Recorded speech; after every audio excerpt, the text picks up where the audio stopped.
Dulu, bukan dulu banget, bukan baru beberapa tahun yang lalu.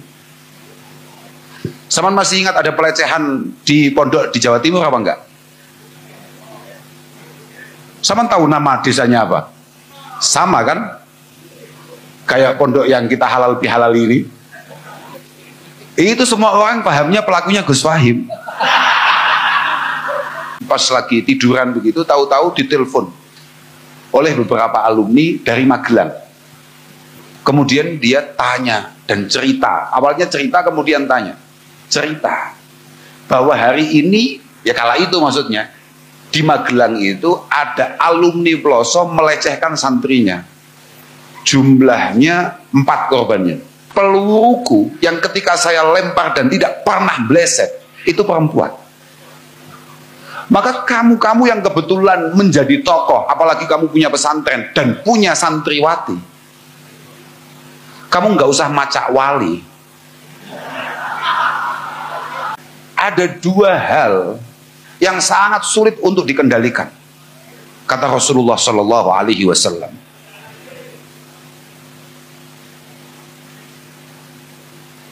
Al-batnu wa majunah. Yang paling sulit untuk kita kendalikan itu adalah kerakusan kita akan dunia ini. Dan yang kedua adalah nafsu kita terkait lawan jenis.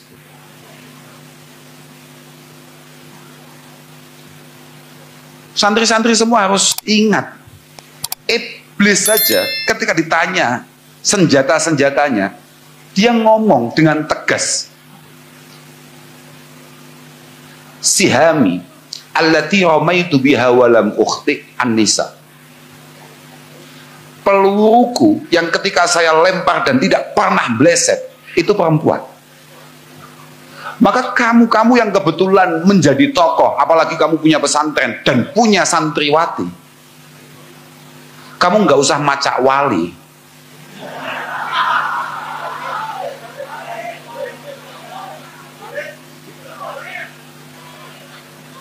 Kamu nggak usah, loh iya bener ini saya seriusin. Perjuangan kita ini berat betul.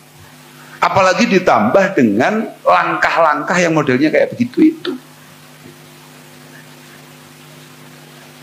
Kamu itu ingat ya teman-teman santri Baitul Arqam, ketika kamu nanti pulang, entah hanya sekedar liburan, apalagi sampai kamu sudah harus meninggalkan pondok ini, berkhidmah di tengah-tengah masyarakat, atau pulang berkhidmah di tengah-tengah keluarga, kamu harus ingat, seberapa lama pun kamu ada di pondok ini, maka label Baitul Arqam ini kamu bawa terus. Insolaha ya, solaha sairu hadzal ma'had, tapi wa in fasada ya fasada. Kalau yang kamu lakukan sebagai alumni Baitul Arqam itu positif, maka pondok ini super positif di tengah-tengah masyarakat. Tapi sekecil apapun, ini kisahnya, saya cerita yang nyata-nyata saja lah. Suatu ketika, suatu sore, loh bener ini, suatu sore, saya ini entah kenapa pas lagi tiduran begitu, tahu-tahu ditelepon oleh beberapa alumni dari Magelang. Saya angkat. Kemudian dia tanya dan cerita. Awalnya cerita, kemudian tanya. Cerita bahwa hari ini, ya kala itu maksudnya, di Magelang itu ada alumni Peloso melecehkan santrinya. Jumlahnya 4 korbannya. Saya tanya, namanya siapa? Disebutlah namanya Fulan bin Fulan. Tidak kenal saya. Mungkin ya, karena santri itu bayangan saya tidak sesuai daunnya Gus Soim tadi. Satu nggak pinter, kedua tidak pernah jamaah, jadi kita nggak kenal.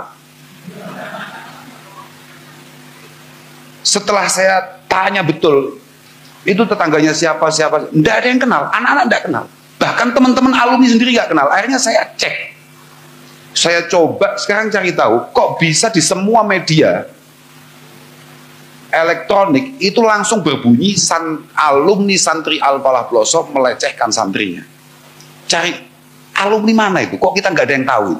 Bahkan pengurus saja nggak tahu. Ternyata benar, dia itu pernah di Pelosok 2 hari. Loh benar itu, ini kisah nyata. 2 hari dia di Pelosok dan kemudian dia tidak kerasan pulang. Artinya 2 hari kamu nempat di Baitul Arqam ini sudah cukup untuk kemudian menjustifikasi bahwa itulah hasil cetakan Baitul Arqam. Maka hati-hatilah. 2 hari. Bayangkan. Apalagi kalau 20 tahun kayak itu. Sampai atraksi. Ya saya tetap akan jawab. Enggak kenal saya.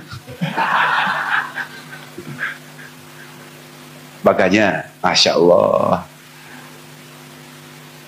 Gus Wahim tadi kan dawuh, santri harus kelihatan kesantriannya. Artinya dalam hal-hal yang bersifat positif. Jangan sampai kamu itu tidak pernah viral, sekali viral masalah. Loh, iya. Loh, sekarang saya tanya, cepat mana viral masalah sama viral positif? Gimana? Kamu mau ambil jalur mana ini? Wajib penuh dengan keilmuan, kemudian selalu berusaha mengamalkan keilmuannya, dan semua perilakunya harus ia kembalikan, ia sesuaikan dengan keilmuannya. Ya sudah, santri itu. Ono santri kok sakar PDW gak ilmiah, yo santri. Kalau dalam bahasa Jawa Timur yang paling sopan namanya santri koclok. Tapi kalau nggak tahu saya kalau di sini.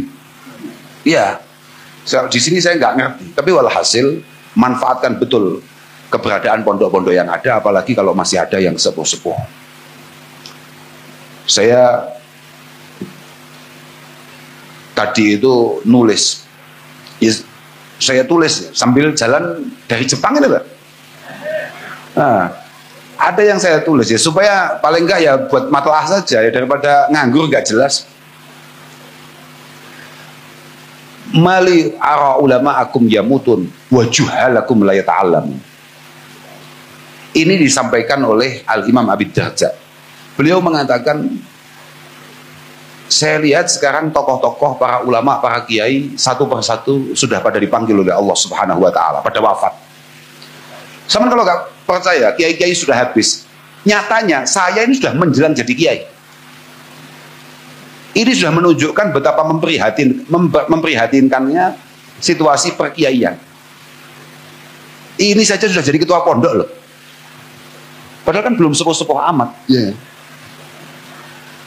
Ini menunjukkan alamat kiamat ini Pak. Kiai yang tampil sangat muda-muda. Mali ara ulama akum yamutun, tapi wajuhalakum la yata'allamun. Dan yang bodoh-bodoh sama sekali tidak tertarik ngaji. Laqad khasyitu ayyad habal ilm wala yata'allamal akhir. Saya sangat khawatir kalau kemudian ilmu itu akan habis dan yang muda-muda belum berkesempatan ngaji. Semen kan masih ingat bahwa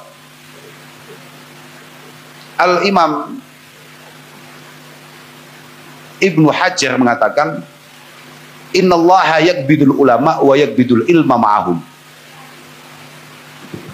Allah Subhanahu wa Ta'ala itu memang suka mengambil para kiai. Berarti secara otomatis keilmuannya juga diambil. Yang paling berbahaya adalah wa yanshau ahdasun yanzu ba'duhum ala ba'din nazwal air. Kemudian muncul tokoh-tokoh muda, ketika yang sepuh-sepuh mangkat, muncul tokoh-tokoh muda yang cukup viral, tapi omongannya hanya memecah belah kita semua. Omongannya hanya membuat kita tidak bersatu, tidak saling mencintai, tidak saling menyayangi. Dan ini bahaya Pak, super bahaya.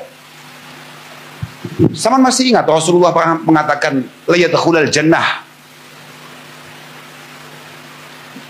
Kita ini tidak mungkin masuk surga kecuali kita memiliki keimanan kepada Allah Subhanahu wa taala.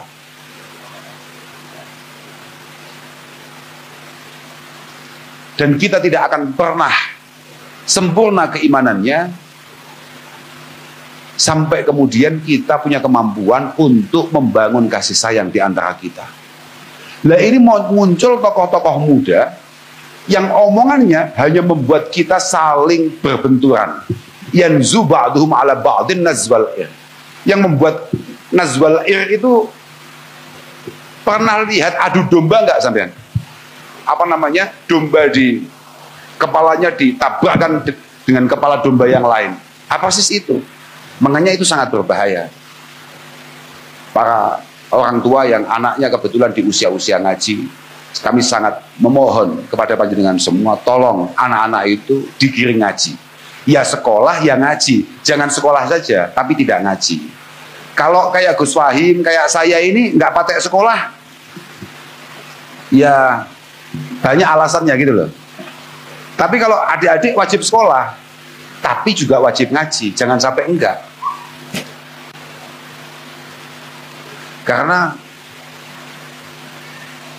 kayak tadi didahulukan Gus Wahim, ngaji itu adalah sesuatu yang paten, enggak bisa kita tinggalkan, enggak boleh kemudian siapapun meyakini bahwa kita akan selamat di hadapan Allah tanpa ngaji.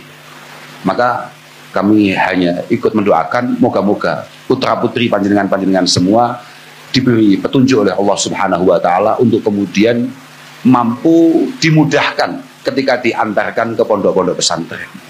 Pondokkan ke pondok yang tepat. Saya nggak ngomong pondokkan di pondok kami, enggak. Pondok kami itu sudah banyak santrinya.